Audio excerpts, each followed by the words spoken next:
Bismillahirrahmanirrahim. Alhamdulillah. Kita buka kembali rutinan malam Senin, yaitu antara maghrib dan isya. Mudah-mudahan Allah subhanahu wa ta'ala memberikan kepada kita istiqamah untuk bisa menghadiri majlis yang baik.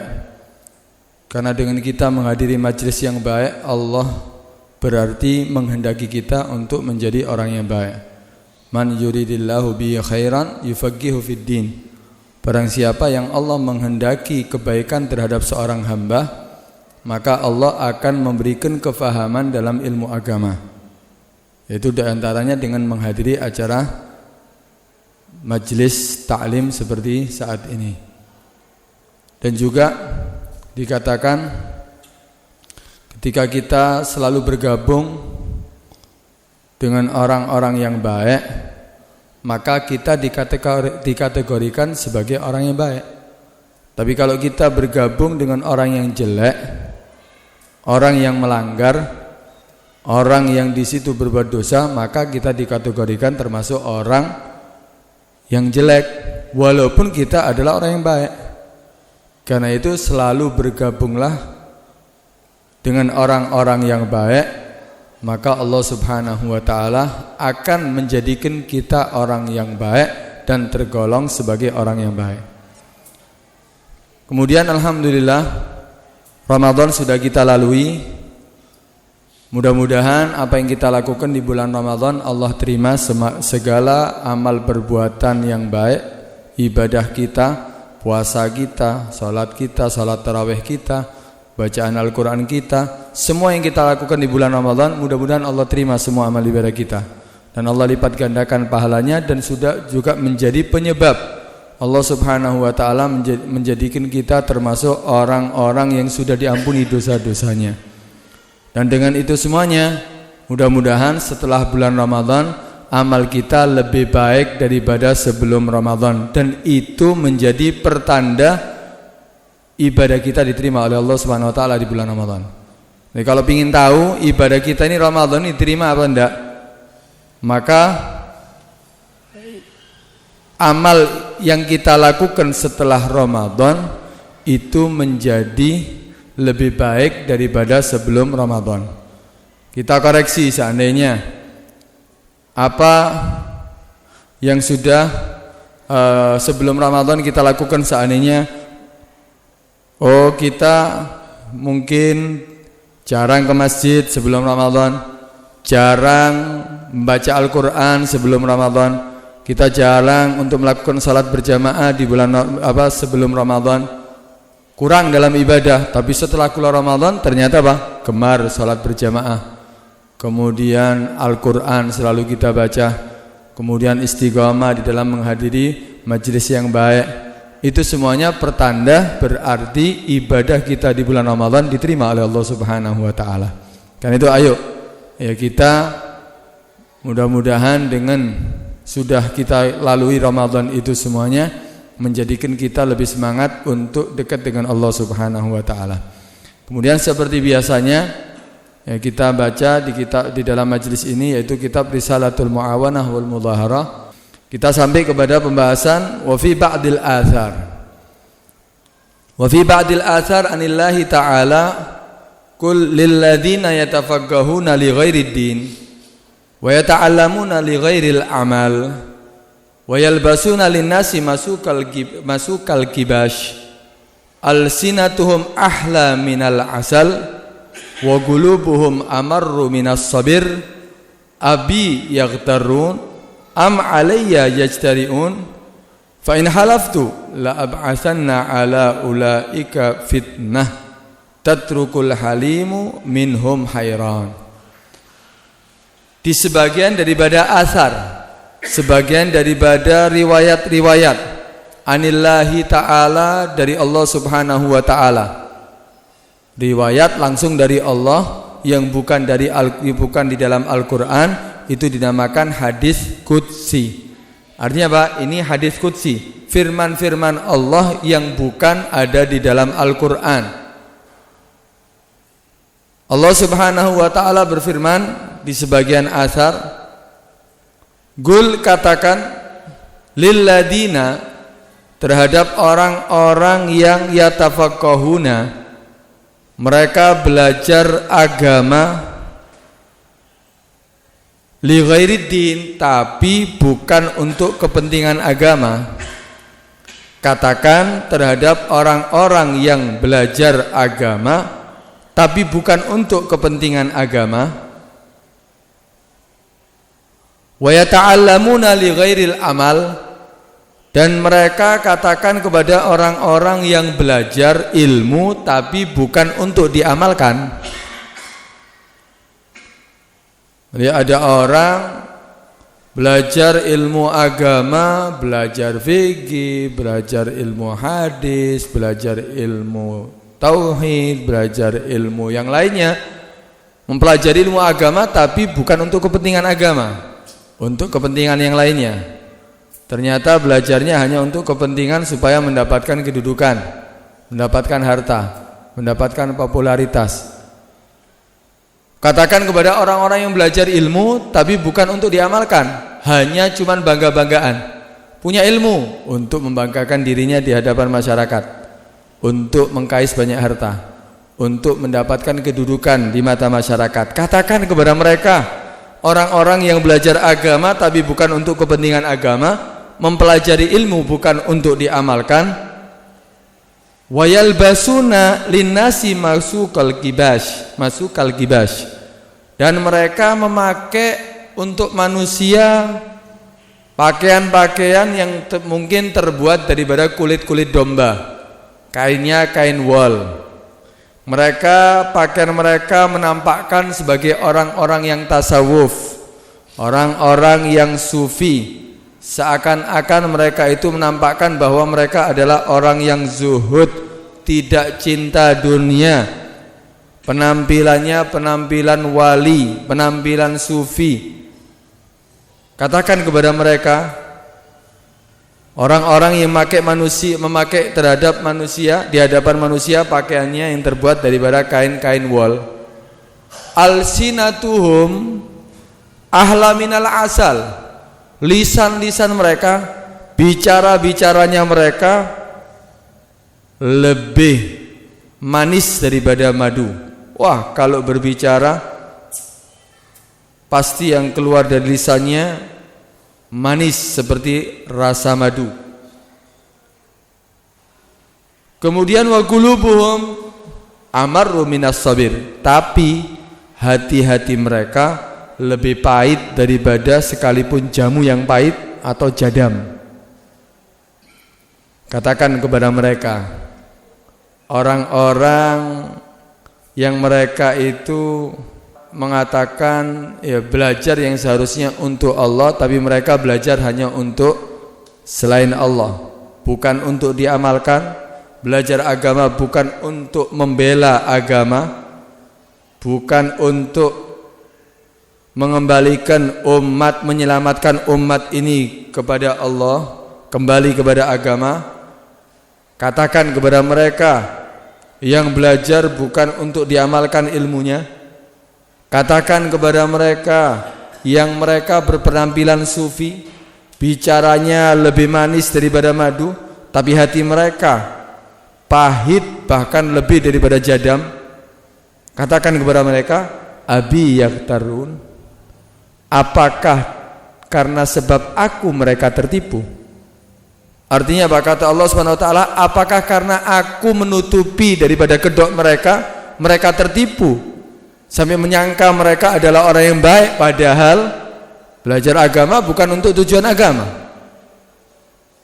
Mendapatkan ilmu bukan untuk diamalkan. Mereka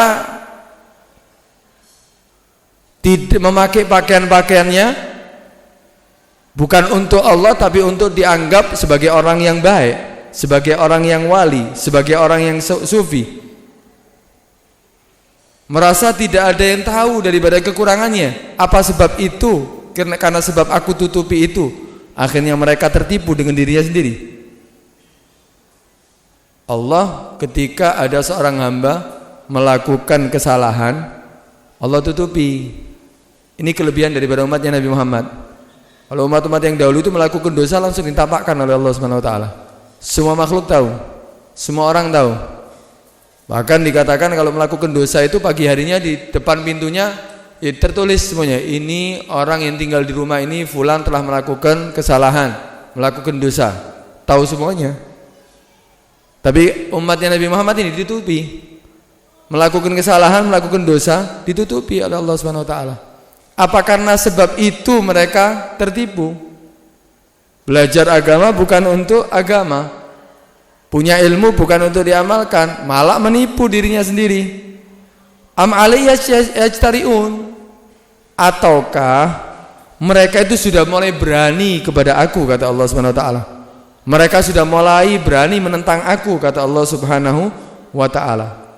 Itu di sini katakan kadang-kadang ada orang itu saat ya di akhir zaman ini penampilan-penampilan daripada tokoh-tokoh agama, orang-orang yang dikenal sebagai orang yang punya ilmu agama, ternyata mereka bukan untuk Allah, mereka bukan untuk menyelamatkan umat, bukan untuk mendidik umat, tapi mereka penampilan seperti ya orang yang memiliki ilmu tapi ternyata ambisinya apa?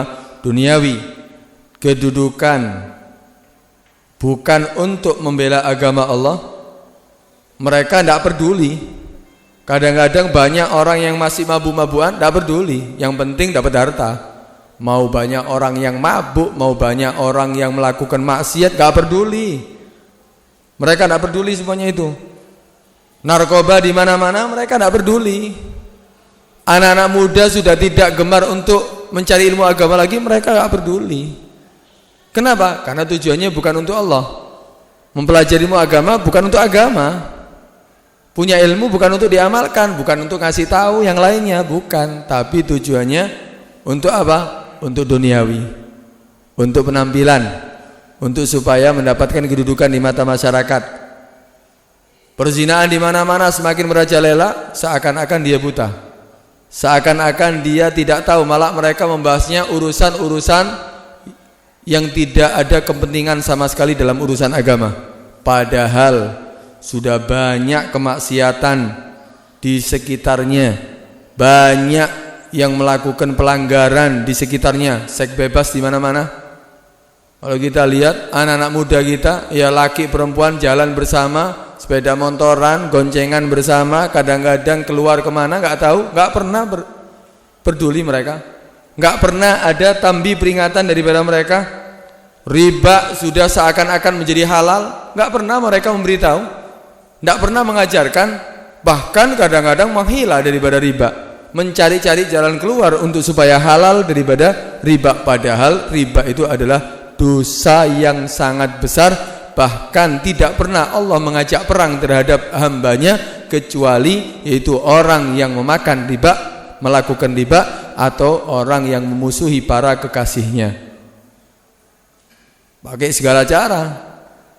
Kenapa? Memang tujuannya dia mempelajari ilmu agama, punya ilmu bukan untuk diamalkan, bukan untuk agama. Tujuannya apa? Ya supaya mendapatkan apa? Dunia. Gak peduli mereka. Yang dipedulikan hanya itu semuanya. Urusan agama gak pernah mereka lakukan. Punya ilmu loh, tahu fadilah salat berjamaah, gak pernah salat berjamaah. Tahu fadilah pahalanya untuk orang yang membaca Al-Quran, bagaimana untuk menjadikan hatinya tenang, bagaimana dia bisa mendapatkan ilmu daripada Al-Quran. Gak pernah dibaca Al-Qurannya. Tahu fadilahnya Qiyamul Lail, gak pernah Qiyamul Lail. Malam harinya majelis, duduk, kemudian ya sebelum subuh tidur, bahkan subuhnya mungkin telat. Padahal orang yang dikenal sebagai tokoh agama, padahal orang yang dikenal orang yang memiliki ilmu, tapi mereka semuanya gak peduli dirinya sendiri, amalnya kacau. Bahkan kadang-kadang sengaja menampilkan pelanggaran agama, sengaja menampilkan pelanggaran agama dan bangga lagi, padahal dikenal sebagai tokoh agama. Agama ini sudah jelas sebetulnya, mana yang halal, mana yang haram sudah jelas. Al halalu bayyinun wal haramu bayyinun, jelas sudahan. Tapi kadang-kadang sebagai tokoh agamanya sendiri menampilkan pelanggaran agama dan bangga lagi. Kadang-kadang salaman dengan perempuan gak apa-apa. Memangnya ulama-ulama yang dulu salah semuanya? Nabi mengatakan keharamannya, dan bahkan ada peringatan daripada Nabi, peringatan keras ketika apa? Bersalaman dengan perempuan itu lebih baik, katanya apa, kepalanya ditusuk dengan besi, paku ya dari besi, lebih baik daripada memegang tangan perempuan yang bukan mahramnya. Itu dianggap keras. Apakah Nabi dianggap keras? Nabi sendiri padahal sudah pasti hatinya yang paling baik, paling suci, paling bersih. Tapi Nabi ketika membaiat dari para sahabatnya yang perempuan-perempuan nggak salaman Nabi. Dengan lelaki salaman.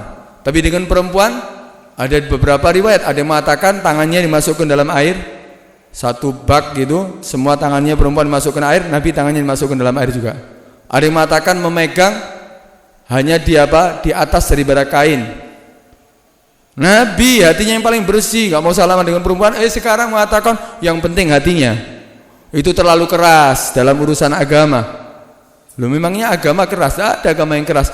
Kalau mereka diperingatkan, mereka dikasih tahu, mereka akan melakukan. Tapi masalahnya yang membuat orang bingung ya justru ulama-ulama seperti gini. Orang-orang yang seperti gini membuat orang akhirnya jadi bingung. Kenapa? Memang belajarnya awal mulanya bukan niatan untuk mencari agama, bukan untuk membela agama, tapi tujuannya hanya untuk apa? Duniawi, kedudukan, popularitas, itu yang tujuan utama mereka. Karena itu enggak peduli apapun yang terjadi di dalam umat daripada kesalahan, di dalam kekurangan dalam urusan agama, enggak peduli mereka. Tapi kalau urusan dirinya, urusan hartanya, urusan jabatannya, kedudukannya, wah, mereka akan siap berbicara, mereka akan siap melawan. Tapi urusan agama seakan-akan enteng. Nabi dicaci, biasa. Agama dicaci, biasa. Islam rahmatan lil alamin. Loh, memangnya mereka itu tidak rahmat orang-orang yang dulu? Ketika agamanya diganggu mereka, Nabi itu kalau dalam urusan dirinya diganggu, Nabi tidak peduli, Nabi tidak melawan. Tapi kalau sudah urusannya itu adalah urusan agama, nggak ada yang berani menghadapi Nabi. Nah, kenapa? Karena memang semuanya adalah mereka tujuannya memang untuk agama. Tapi kalau orang-orang seperti ini, mereka bukan tujuannya untuk agama, tapi tujuannya hanya untuk mendapatkan kedudukan. Kadang-kadang ya sikapnya seperti orang sufi, sikapnya ya mungkin bajunya seadanya, ya pakaiannya mungkin kumuh, tapi hanya penampilan.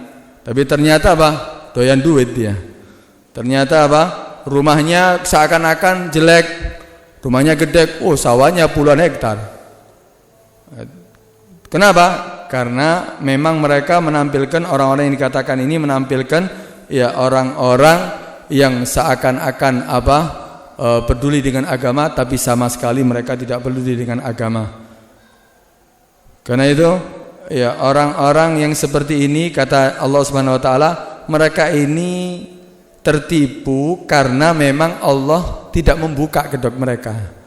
Ya seandainya hati kita ini, ya ulama mengatakan kalau ingin tahu kita ini orang baik atau enggak, seandainya hati kita ini dikeluarkan, kemudian ditaruh satu wadah, kemudian dikelilingkan satu kampung, suruh ngelihat semuanya, hati kita seperti apa ditunjukkan, kita akan malu atau enggak? Kalau kita merasa malu, berarti hati kita masih kurang bersih. Dalam hati kita ini nggak ada yang tahu kecuali kita. Karena itu, karena ditutupi oleh Allah Subhanahu wa taala, sehingga mereka tertipu, seakan-akan tidak ada yang tahu. Akhirnya penampilan aja yang tampakkan kepada mereka. Kalau bicara ahla minal asal katanya, lebih manis daripada madu. Bicaranya, ceramahnya, ngajarnya nikmat, orang mendengarkan terkagum-kagum. Tapi hati-hati, ini peringatan dari Allah Subhanahu wa taala. Kalau ada orang-orang seperti ini, hati-hati, kata Allah Subhanahu wa taala. Allah memang tidak membuka kedok mereka. Akhirnya mereka semakin menjadi-jadi, tertipu dengan banyak orang yang muji mereka. Dipuji bahwa dia sebagai seorang wali, sebagai orang yang sufi. Hanya dipuji sebagai orang yang mukasyif, seandainya bisa melihat hati orang, bahkan sebagai kutub kalau perlu. dia anggap sebagai orang yang hebat, orang pilihan Allah. Ini tertipu dengan apa? Dengan dirinya sendiri dan tertipu dengan omongan daripada umat. Atau sebaliknya, mereka ini sudah mulai berani kepada Allah. Nggak ada yang muji, nggak ada yang, ya dia tidak tertipu. Kalau orang tertipu karena dipuji, karena ini mungkin dia merasa, iya aku ojo-ojo wong soleh. Jangan-jangan aku ini orang yang dekat dengan Allah. Karena tertipu dengan pujian orang. Ini masih mendingan. Tapi ada orang, kata Allah Subhanahu wa taala, am alayya yajtariun.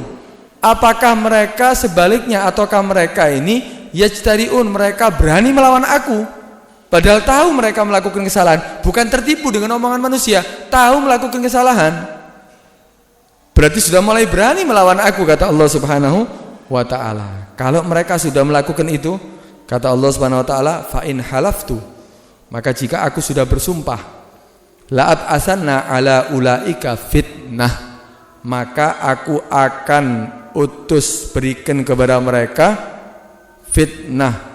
Apa? Akan aku berikan fitnah. Orang-orang yang melakukan seperti ini, orang-orang ini akan menjadi orang-orang akan diberikan kepada orang-orang seperti ini, itu apa? Fitnah dari Allah Subhanahu wa taala. Mereka akan terfitnah dengan sendirinya, sampai orang-orang yang sedikit di sekitarnya dia bingung. Sampai dikatakan tatrukul halimu minhum hairan. Sampai orang-orang yang bijaksana, orang-orang yang baik, minhum, daripada mereka ini, akhirnya hairan, bingung.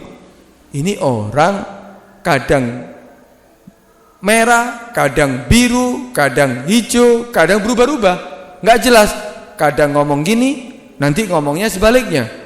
Bingung. Mereka sendiri tertipu dengan tertipu dengan dirinya sendiri, sehingga orang-orang yang di sekitarnya, orang yang baik sekalipun, orang yang bijaksana sekalipun, menjadi bingung melihat orang-orang seperti gini. Ini fitnah yang akan didapatkan bagi orang-orang yang apa? Yang mereka mempelajari ilmu agama tapi bukan untuk agama, mempunyai ilmu bukan untuk diamalkan. Mereka hanya di hadapan manusia memakai pakaian-pakaian yang mendapatkan pujian daripada manusia. Mereka hanya ketika berbicara mereka tertipu dengan dirinya sendiri. Karena apa? Wah, kalau bicara manis, tapi hatinya lebih jelek daripada hatinya setan, lebih pahit daripada bajadam. Kalau seperti ini, kata Allah, apakah mereka tertipu karena aku tidak buka? Apakah mereka berani terhadap aku, kata Allah Subhanahu wa taala? Maka kalau itu yang mereka lakukan, aku akan utus terhadap mereka fitnah. Aku akan berikan kepada mereka fitnah. Karena itu kita ini bingung sekarang di akhir zaman ini. Mau kita jadikan panutan ini yang model seperti apa? Kadang-kadang umat ini dibawa ke kotak-kotak, bukan dibawa untuk semakin takut kepada Allah, bukan diajak kepada ajaran agama, tapi diajak kepada apa? Kepada hal-hal yang tidak ada manfaatnya, hal-hal yang tidak ada kepentingan untuk agama. Kita bingung mau cari panutannya seperti apa. Kita ini di akhir zaman ini seperti itu. Dan ini semuanya terjadi. Ini semuanya terjadi. Karena itu kalau kita ingin selamat, dan ini sudah memang dikabarkan oleh Nabi SAW, nanti umat ini akan terpecah menjadi beberapa golongan. Nabi sudah ngabarkan di akhir zaman itu akan terpecah sampai 70 lebih daripada apa? Golongan. Semuanya dikatakan apa? Masuk neraka. Semuanya dikatakan masuk neraka kecuali satu tok yang masuk surga. Golongan satu golongan tok yang masuk surga. Ciri-cirinya seperti apa? Ini yang kita ikuti. Ciri-ciri yang seperti ini yang kita ikuti supaya kita menjadi orang yang selamat. Ketika Nabi mengatakan, kamu akan mendapatkan fayajidun ikhtilafan katsira. Kamu akan mendapatkan banyak ikhtilaf, perbedaan pendapat nanti. Perbedaan golongan, perbedaan umat kamu akan dapatkan di akhir zaman. Maka para sahabat tanya, terus siapa yang harus kami ikuti ya Rasulullah?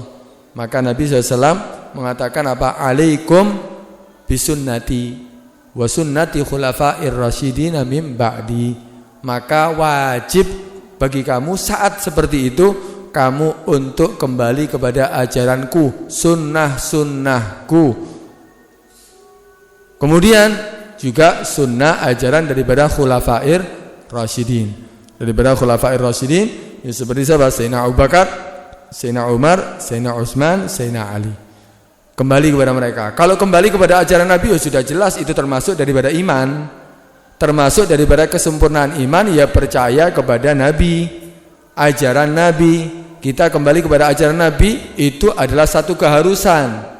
Kemudian setelah itu, siapa yang kita jadikan panutan, yang kita jadikan contoh? Yang kita jadikan contoh yaitu sunnah khulafair rasyidin. Seperti Sayyidina Abu Bakar, Sayyidina Umar, Sayyidina Utsman, Sayyidina Ali. Gimana kalau kita mau ikut dengan khulafaur rasyidin? Bagaimana kita ikuti? Ya kita lihat sejarahnya mereka. Bagaimana Sayyidina Abu Bakar? Sayyidina Abu Bakar itu orangnya sabar. Sayyidina Abu Bakar itu orangnya sering ngalah. Sayyidina Abu Bakar itu dermawan. Sampai dikatakan Sayyidina Abu Bakar itu tidak pernah, jarang marah. Tapi kalau untuk urusan agama, Sayyidina Abu Bakar ya, tetap dia bukan dikatakan diam terhadap kemungkaran. Ketika ada orang yang tidak sholat, marah Sayyidina Abu Bakar. Ketika ada orang yang tidak mengeluarkan zakat, marah Sayyidina Abu Bakar. Bahkan yang memerangi orang-orang mani'uz zakat, Sayyidina Abu Bakar. Sampai memimpin peperangan sendiri saat itu. Padahal mereka orang-orang muslim. Setelah Nabi mereka mengatakan zakat tidak wajib, diperangi sama Sayyidina Abu Bakar. Kenapa? Urusan agama. Padahal Sayyidina Abu Bakar orangnya sabar. Padahal Sayyidina Abu Bakar orangnya selalu mengalah. Tapi kalau untuk urusan agama enggak mengalah Sayyidina Abu Bakar. Sayyidina Abu Bakar ini orangnya dermawan. Habis katanya Sayyidina Abu Bakar ini terkenal sebagai orang yang paling kaya saat itu. Banyak tokonya, banyak hartanya, semuanya habis untuk membela perjuangan Nabi SAW. Habis semuanya. Sampai dikatakan Sayyidina Abu Bakar punya 10 toko. Semuanya disedekahkan untuk kepentingan jihad fisabilillah. Semuanya disedekahkan, padahal kaya raya. Diberikan untuk Nabi SAW. Sampai dikatakan Sayyidina Abu Bakar ini ketika waktu ada kancingnya yang putus, mau beli kancing nggak bisa Sayyidina Abu Bakar. Padahal kaya raya, terkenal, orang yang paling kaya. Tapi ketika sudah disedekahkan semuanya untuk Nabi, sampai mau beli kancing nggak bisa. Akhirnya lidi daripada kurma dibuat untuk kancing. Ini Sayyidina Abu Bakar. Kita contoh, ini ajarannya Sayyidina Abu Bakar. Kemudian bukan hanya itu, Sayyidina Abu Bakar orang yang sangat cinta kepada Nabi SAW. Sangat cinta. Waduh, kalau menceritakan cintanya Sayyidina Abu Bakar kepada Nabi, hebat. Sampai-sampai Sayyidina Abu Bakar dipuji dalam Al-Quran. Sampai mendapatkan pujian di dalam Al-Quran. Banyak. Di antara ayat Al-Quran yang di situ adalah yang dimaksud adalah Sayyidina Abu Bakar. Di antaranya fa amma man a'ta wattaqa wa saddaqa bil husna fasanuyassiruhu lil yusra. Itu semuanya untuk Sayyidina Abu Bakar. Dan ayat-ayat yang lain ada juga memuji Sayyidina Abu Bakar. Kemudian kita lihat daripada Sayyidina Umar, bagaimana Sayyidina Umar. Sayyidina Umar ini pemarah. Maksudnya temperaturnya tinggi. Ketika jadi khulafaur rasyidin dia, keliling ke pasar-pasar. Ada yang tidak benar langsung diselesaikan. Sayyidina Umar, orangnya tegas. Tegas dia. Tapi ketika dia marah, Sayyidina Umar ini bisa menahan emosi, menahan kemarahan, bukan asal marah, tegas. Duduk keras-keras kereng mari ngamuk antok duduk. Tapi tegas. Ada urusan yang benar langsung diselesaikan. Tapi ketika dia marah bisa menahan emosi. Dan gampang Sayyidina Umar untuk meredakan daripada emosinya, mudah. Ada obatnya. Ya bukan obatnya di apotek, bukan obatnya dari dokter untuk menahan emosi tadi itu. Tapi dibacakan Al-Quran langsung lemes Sayyidina Abu Bakar. Tapi pernah satu saat Sayyidina Umar sampai satu saat Sayyidina Umar itu ketika lagi membagi daripada entah itu rampasan perang atau membagi daripada zakat atau yang lainnya. Walhasil saat itu dia itu ada keponakan Sayyidina Umar. Sayyidina Umar senang dengan dia, cinta dengan keponakannya. Karena dia orang alim. Saat itu dia bawa pamannya ya untuk datang kepada Sayyidina Umar. Ternyata dihormati, dimuliakan ya karena melihat keponakannya. Ternyata dimuliakan, dihormati, malah mengatakan kepada Sayyidina Umar, kamu itu pemimpin gimana Umar? Kamu itu tidak adil, kamu itu tidak gini. Wah, Sayyidina Umar mulai, ini kenapa ini orang? dihormati kok malah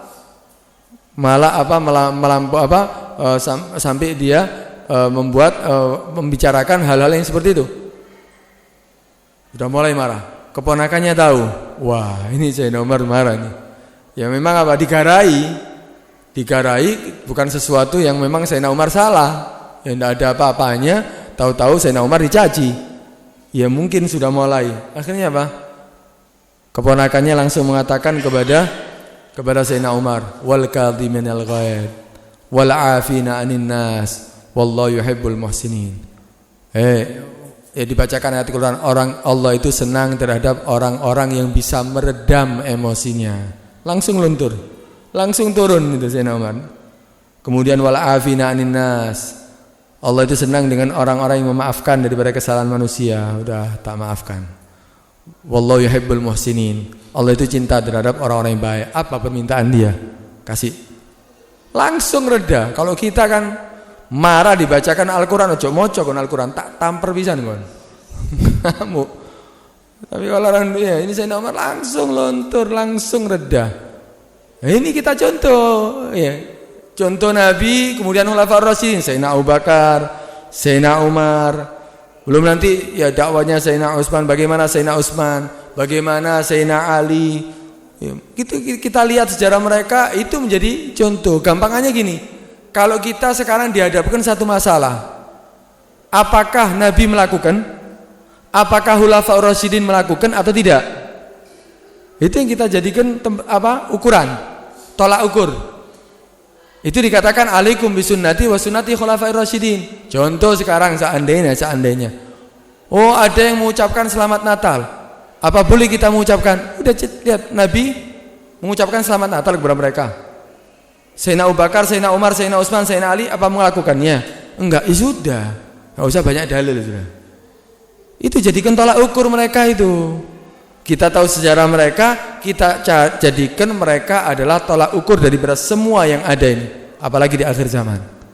Nah, nanti kita akan jelaskan lagi, ya bagaimana kita seharusnya di masa akhir zaman ini untuk memposisikan diri kita supaya kita jadi orang yang selamat. Penting ya.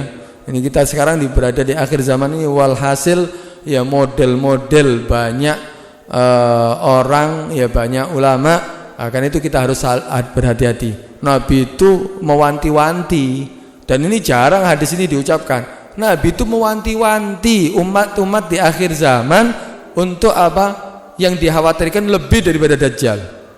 Dajjal itu sudah jelas dia memang mengaku Tuhan. Dajjal itu sudah jelas dia kafir, tidak beriman kepada Allah, malah mengaku Tuhan. Sudah jelas mengajak untuk apa? Menyembah kepadanya. Itu Dajjal sudah jelas. Tapi ada yang lebih dikhawatirkan oleh Nabi daripada Dajjal. Siapa? Ulama usu. Kenapa? Masalahnya kalau Dajjal sudah jelas kan, dia itu orang kafir. Ini enggak, ulama usu ini pakainya seperti ulama yang dibawakan ayat Al-Quran, hadis Nabi, tapi bukan mengajak kita untuk semakin takut kepada Allah, malah semakin berani kepada Allah. Bukan mengajak orang untuk semakin giat, semangat untuk beribadah, malah semakin malas. Ini kita yang harus hati-hati. Nanti model-model seperti apa sih kita harus hati-hati? Insyaallah kita pertemuan berikutnya akan dibahas. Wallahu a'lam. Al-Fatihah.